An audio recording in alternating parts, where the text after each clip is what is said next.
Hello, children. Great to be with you again today. And hello, Mrs. Pennington. It's Hello, Mr. Hauser. it's just like Christmas, isn't it? Lovely to see you today. Good to be with you. No Christmas tree this time. No. Hey, but Mrs. Pennington, it's been great to have you back over the past 2 or 3 weeks. We've really enjoyed seeing you. And last week's video was great. Yeah, really good. I'm just trying to remember those 4 things that you said about Jesus. Let me see if you, children, see if you can remember as well. First one, Mrs. Pennington, was Jesus is a king. Is that correct? Yeah. Yeah, well done. Second one was is that Jesus is a servant. Yeah, you're right. When he was here on earth, he was a servant. Yeah, he served many people. He served everybody, didn't he? King, a servant. Have you got any children? The third one. Now I remember the 2 of them. I can't remember the order. I think the third one was healer. Oh yeah, you're doing it there. In your ears. Yeah. Stethoscope. Yeah, the stethoscope. Jesus is a healer. He healed many people. Wonderful. And fourth one, you have the children's Bible, and that's one of your favorite books, you said, and it was all about Jesus is a teacher as well. Yes, well done, Mr. Hausen. Very well remembered. It shows you presented it really well. Well done, Mrs. Pennington. I've got some pictures to show you, Mrs. Pennington.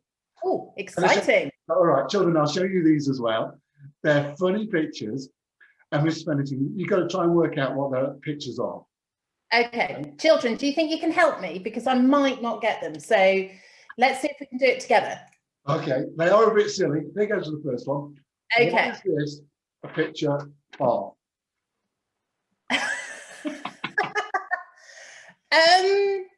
I mean, with my maths head on, it looks like some kind of maths angle. Ooh, very clever. But no, it's a man in a hole with a pickaxe. A man in a hole with a pickaxe. Obviously, the man in a hole. I don't know why I didn't get that. That's that one. Next one. Maybe you got the idea of these sort of pictures now, Mrs. Pennington. A little bit. That one. Work it out. Take your time. Have a look. Children, you got it? I think I know this one. Go on then. Well, it's one of 2 things. It's either 2 crumpets in a toaster, or it's the back of a sofa and 2 people's heads. Okay. Children, what do you think? Toaster, crumpets, or 2 people watching the telly? Yeah, it's the second one. Well worked out. 2 people, back of their heads, they're watching the telly, an old style telly. I like it, Mr. Hausen. 4 of these, Mrs. Pennington. Third one, it's a clever one, this one. Okay. What's that one? It's a steering wheel. No, it's not. No, I didn't think, I thought that was too easy. Too easy. I don't know. Go on, tell me. You're trying, aren't you? Well tried. This one is if you look up at a light bulb in the ceiling and the lampshade in the you're working out now, you can see it, can't you now? I'm sitting just below one, so yes. Yeah, now look straight up, it's the light bulb in, well, the light bulb's been taken out by the looks of it. It's the light socket inside a lampshade. Yeah, as you look straight up at it. Yep. Mr. Hausen, would you be offended if this isn't the sort of picture I'm going to put on the wall in my house? That's right. Last picture. This is really silly, this one. Okay. It is. It's a man with his head chopped off and his arms like that. No. Children, what do you reckon? You must have better ideas than me. It's an animal.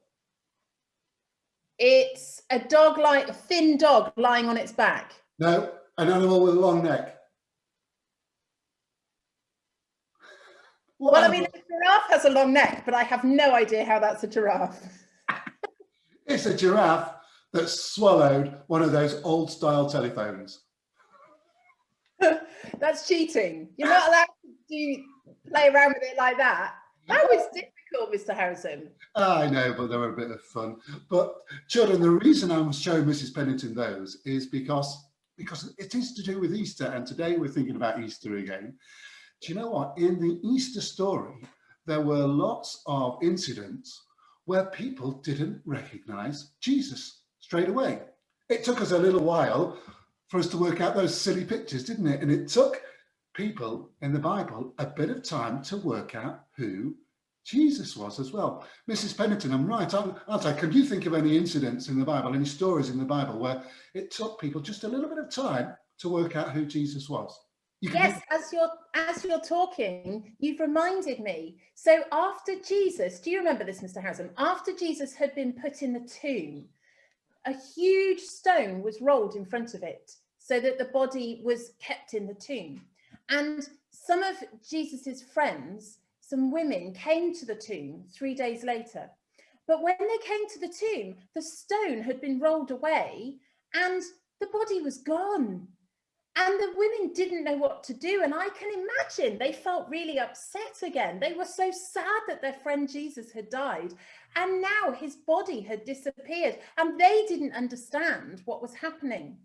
And one of the women, a lady called Mary, saw who she thought was the gardener. And he was just in the garden. And she went up to him. And I can imagine she said, "Gardener, what have you done with his body? Where have you taken it?" But do you know what? It wasn't the gardener, it was Jesus. And Jesus gently just said her name. He said, "Mary." And I wonder whether it was the sound of his voice, the way that he said it, but immediately she realized who it was, that it was Jesus, who wasn't dead in the tomb anymore, but he had come back to life and he was there before her, and she was so grateful. What a brilliant story that is. Mr. Howson, do you know any stories where people didn't recognize? Yeah, I'm thinking of another one. Again, a few days later, after Jesus had come back to life, two men were walking away from the city of Jerusalem towards a place called Emmaus. So the story is known as the road to Emmaus. And these men were walking on the road and they were talking about what had happened over what we know as the Easter weekend, Jesus dying, coming back to life, and everybody wondering what on earth had happened. And then on their way to Emmaus, a stranger came up to them and asked them, "What are you talking about?" And they couldn't believe that this stranger didn't know what they were talking about, didn't know about the events of what happened over what we know as the Easter weekend. Well, this person, of course, it was Jesus, but they didn't recognize it was Jesus. And they walked on, and the stranger talked with them in a kind, a caring, a loving way. And when they got to their house, the men said to the stranger, "Would you like to come in and have a meal with us?" And he said, "Yes, I'll have a meal with you." And he broke bread and he raised it up and he thanked God for it. And as he broke that bread, the men then realized that this man was Jesus. And then he disappeared and they were all excited. They said to each other, "Weren't our hearts racing when we were talking to this man? He seemed so loving and kind." It took them a while to work out who Jesus was. Yeah, there's an incident. You've got another one, Mrs. Pennington. I've thought of another one. A few days later again, Peter and the other disciples, I think, didn't really know what to do with themselves. And they'd been fishermen. And so they decided to go out and go fishing overnight one night.